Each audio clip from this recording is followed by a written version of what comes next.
E a gente sabe que existe uma faixa etária de crianças, principalmente os prematuros extremos, que eles têm uma chance maior de paralisia cerebral.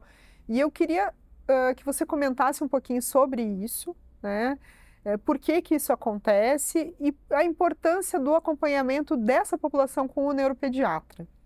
Então, esse é um ponto, assim, super importante, porque a gente vê assim, existem os fatores de risco para paralisia cerebral, né? Até deixar bem claro que a gente fala paralisia cerebral é qualquer atraso motor no primeiro ano de vida, e principalmente as causas adquiridas são as mais comuns, né? Mas as causas infecciosas, né? Então, a causa genética às vezes termina entrando também, né? Mas enfim, a gente termina é, elencando esse termo muito mais para aqueles casos que foram adquiridos ali, né? Intraútero, logo após o nascimento ou durante o parto, né?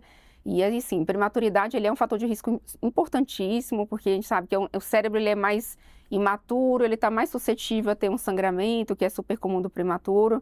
Então, realmente, a neonatologia, como você falou, melhorou, cresceu absurdamente nesses 20 anos, né? Eu fiz pediatria, né, há cerca de 20 anos atrás, né, um pouquinho mais, né? Um pouquinho menos de tempo, mas, assim, foi exatamente esse período, assim, a gente viu que teve, assim, um crescimento, né, imenso de medidas neuroprotetoras, então, né, foi mudando, antigamente, né, o bebê era nativo a partir de 500 gramas, então depois a gente viu que esse número, ele foi reduzindo, né, porque realmente a gente vê que os nascimentos cada vez mais precoces, né, e os bebês tendo uma sobrevida boa, né? Mas é importante, ao mesmo lado, ter essa questão da neuroproteção, que aí também avançou nesse período na UTI, né? De ter medidas neuroprotetoras e com isso a gente está tendo um prognóstico melhor.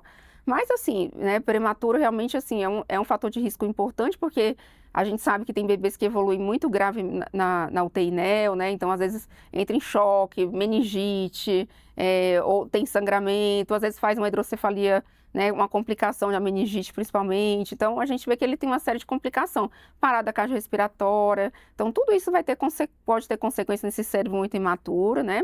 Então, tem o bebê de termo é muito mais asfixia perinatal, né? Sim. Mas o prematuro por si, ele já é suscetível.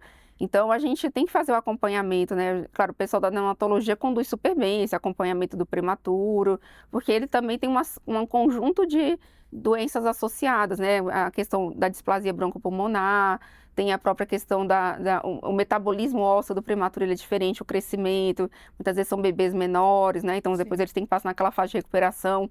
Então é um bebê mais complexo mesmo do ponto de vista orgânico, mas ao mesmo tempo sistêmico, mas ao mesmo tempo tem essa questão neurológica que a gente tem que estar acompanhando de perto, porque hoje a gente tem algumas ferramentas que são super úteis para a detecção precoce da paralisia cerebral.